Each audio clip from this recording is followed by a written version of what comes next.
Hey guys, this is Ming. In this video, we'll be taking a look at the second stance or shi in the 纪效新势 or the 8 stances of the Return Shield Manual written by General Jiguang. So in this video, we're going to start by kind of breaking down the text a little bit, and then I will show you what my interpretation is for how this actual movement is done. So the first line says, 此乃之来横受之法, which means that this is a technique where you receive a directly oncoming blow horizontally. And then the next line goes, 动片步声应其龙. Now this one's a little bit confusing in some ways because the first part simply says move at a slanted step, take a slanted step, and the next part 声应其龙, which means it's like stiffly riding a dragon. So it's a little bit unclear what exactly Jiguang meant whenever he says, stiffly ride the dragon or whatever. It could be something like riding the dragon is like a martial arts, technique that he knew about and a lot of people in his time knew about, but he didn't really explain. Or he could be like making an analogy where, because most of these techniques are anti-spear techniques, and he could be saying like riding the dragon is like, going up along the spear, where the spear would be like the long dragon.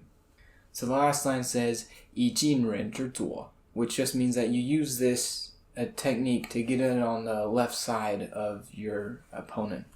Let's start by looking at the shield movement, the footwork, and then the sword movement of this shi or posture. It might seem strange to put anything before footwork, but I actually think that the footwork that you'll do here is kind of following up on what comes first with the shield.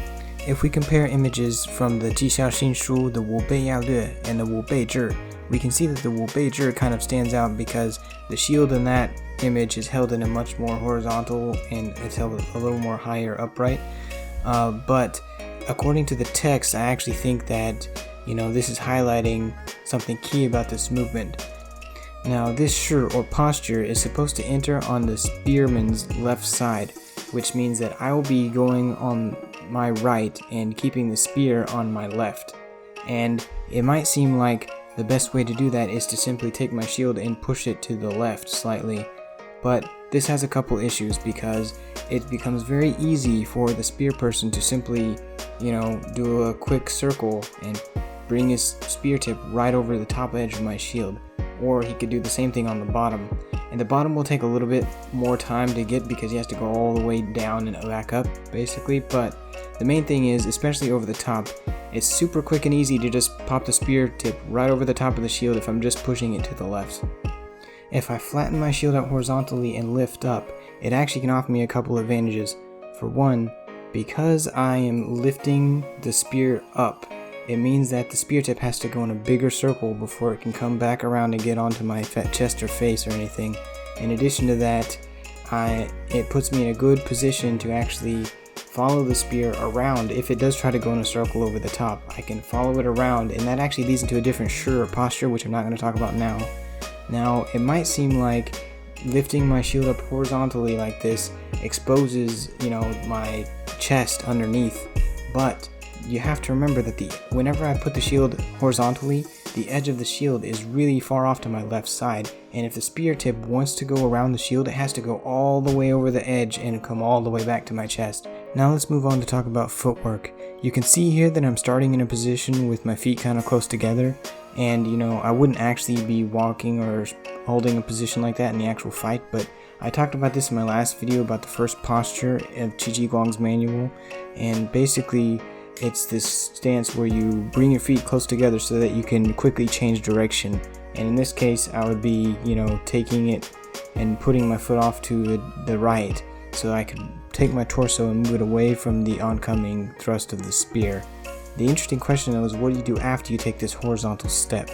There's actually a couple options, and this ties into what we do with our sword. The actual image shows that once our right foot is in that position, our sword is like way far back behind us. I think that you're going to put your sword back like that for maybe two different reasons. The first one is you're putting your sword back so that you can wind up for a very strong cut, and you could continue turning your hips and place your left foot back behind you and come across with a cut into the shaft of the spear.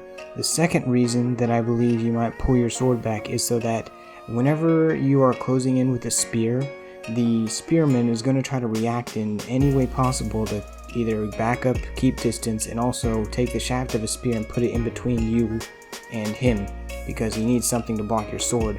By holding your sword back as you go in, you're affording yourself the opportunity to make a last minute adjustment to whatever attack you need to do to get past his defense. So in conclusion, the 斜行式, the slanted movement stance, is about getting that spear point on your left side and going into the spearman on the left. Alright everybody, thanks for watching. Make sure to leave a like down below and put your comments down there and let me know what you think. If you want to see more, please subscribe and don't forget to stay sharp.